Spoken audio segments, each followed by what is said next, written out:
안녕하세요. 네, 오늘 문제 살펴보도록 하겠습니다. 갑은 자기 소유 X토지를 을에게 매도하는 매매 계약을 체결을 했다. 이에 관한 설명 중에 옳은 것을 모두 골라라 이렇게 되어 있습니다. 그래서 지금 갑하고 을하고요. X토지에 대해서 갑 소유의 X토지에 대해서 매매 계약을 체결한 이러한 사안입니다.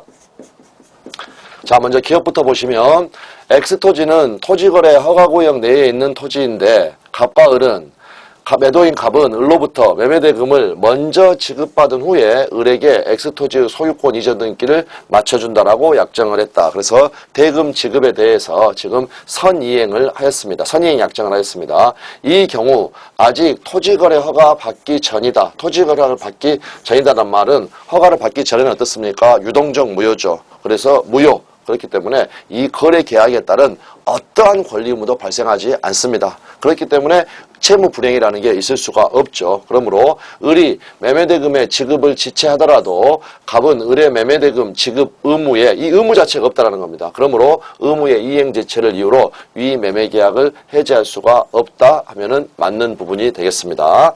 다음에 니은번 갑과 을 사이의 X토지 매매계약이 취소가 됐다. 그러면 소급해서 처음부터 무효가 되니까요. 이행하기 전이면 이행할 필요가 없겠죠. 다음에 이행을 하게 됐다. 그러면 원상회복을 부당이득 반환으로서 원상회복을 해야 된다는 겁니다. 그럴 때 그 범위는 어떻게 될 것인가. 이처럼 민법 548조 제2항이 유추 적용되는 게 아니죠. 그럼 어디에 따른다는 겁니까? 부당이득 반환 범위를 정하고 있는 748조에 따라 가지고요. 1항, 2항 나눠서 1항은 선의는 현존 이익이었고요. 2항, 악의는 3종 세트. 그래서 이 부분이 된다는 겁니다. 유추적용되는 게 아니다. 그래서 갑은 선이라고 하더라도 선이면 어떻습니까? 현존 이익만 반환하면 됩니다. 그런데 을에게 그로부터 수령한 매매대금 및 수령한 날로부터 이자의 합산액을 반환해야 된다 하면은 이 부분이 이렇게 X가 되겠습니다. 그리고 이제 참고로 해제에 있어서는 원상회복을 해야 되는데요. 그 반환 범위는 어떻게 됩니까? 부당이득 반환에 특칙이 된다는 거죠. 특칙이 되니까 선의, 악의 묻지도 않고요. 이익의 현존 여부를 묻지도 않고 받은 이익 전부가 된다. 받은 이익 전부를 만들기 위해서 돈을 받았을 때에는 받은 날로부터 이자를 가산하게 한다. 네, 이렇게 돼서 알아두시면 되겠습니다. 다음에 이제 디귿번 지문 살펴보도록 하겠습니다. 을은 갑에게 매매대금을 모두 지급하고 그 다음에 갑으로부터 X토지를 인도받았으나 아직 소유권 이전 등기를 마치지 아니한 채 점유를 해서 사용 수익하던 중 다시 또 을은 이 X토지를 병에게 전매하여 대금을 완납받고 이를 인도하였다. 그래서 이렇게 가겠죠. 갑에서 을로, 을에서 병으로. 그랬고 다시 여기 대금 다 완납하고 인도받았다가 역시 매매계약 체결하고 또 병에게 인도를 해줬습니다. 그래서 현재 이 토지는 병이 점유를 하고 있는 이러한 상황이 되겠습니다. 이 경우에 병의 을에 대한 소유권 이전 등기 청구권 및 을의 갑에 대한 소유권 이전 등기 청구권의 소멸시효는 진행하지 않는다. 맞는 말이 되겠죠. 병 같은 경우에는요. 매매계약을 체결을 하고 그러면 소유권 이전 등기 청구권이 있는데 점유를 하고 인도받아서 계속 사용 수익하고 있죠. 그러므로 병의 을에 대한 소유권 이전 등기 청구권은 소멸하지 않고요. 소멸시효가 진행되지 않고요. 다시 을 같은 경우에는 점유를 상실했지만 보다 더 적극적인 권리 행사라서 팔았다. 을이 제 할아버지라고 그랬습니다. 그래서 지금 이미 팔고 점유를 상실했다고 하더라도 을의 갑에 대한 등기 청구권도 소멸시효에 걸리지 않고 병의 을에 대한 등기 청구권도 점유를 하고 있으니까 소멸시효에 걸리지 않고 그렇기 때문에 병은 대위에서 을 앞으로 이전 등기하고 다시 병 앞으로 등기를 받아올 수 있는 이러한 결론이 이루어졌다. 다음에 을은 갑에게 기망당하여 X토지 매매계약을 체결을 했다. 그러니까 다시 한번 갑하고 을하고 있는데요. 얘가 매도인이었죠. 근데 갑이 지금 기망을 했다라는 겁니다. 그런데 을은 아직 기망당한 사실을 알지 못한 상태에서 갑에게 매매대금을 지급을 했다. 그러면 이것은 이행을 한 겁니다. 그래서 지금 이 문제는 이제 법정 추행과 관련된 문제니까 이거 145조 1호가 되겠죠. 이창경 담한강에서 이행. 그런데 145조의 법정 추인이 되려면 어떻게 됩니까?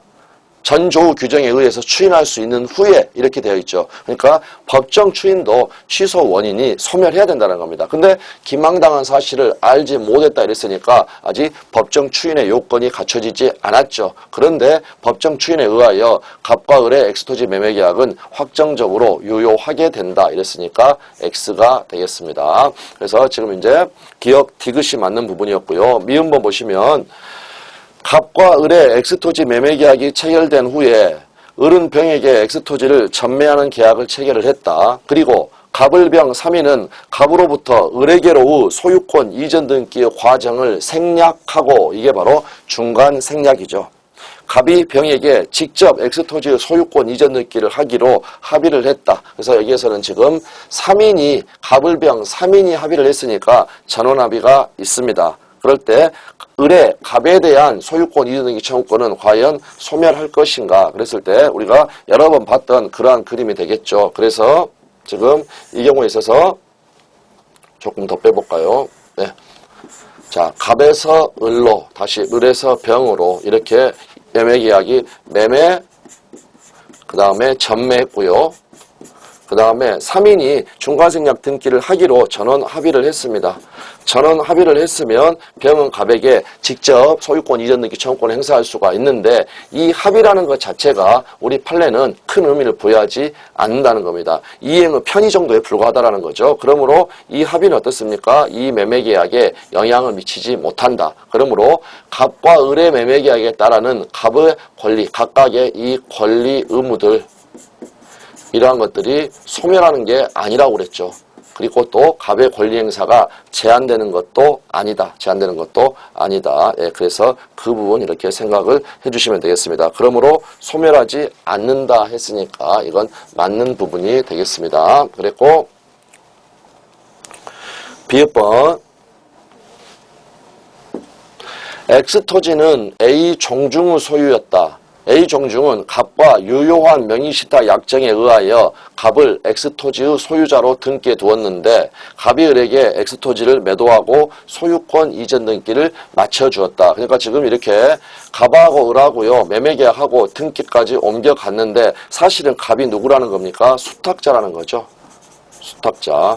그랬고 여기에 유효한 명의신탁이라고 그랬습니다. 그러면 이 유효한 명의신탁에서는 어떻습니까?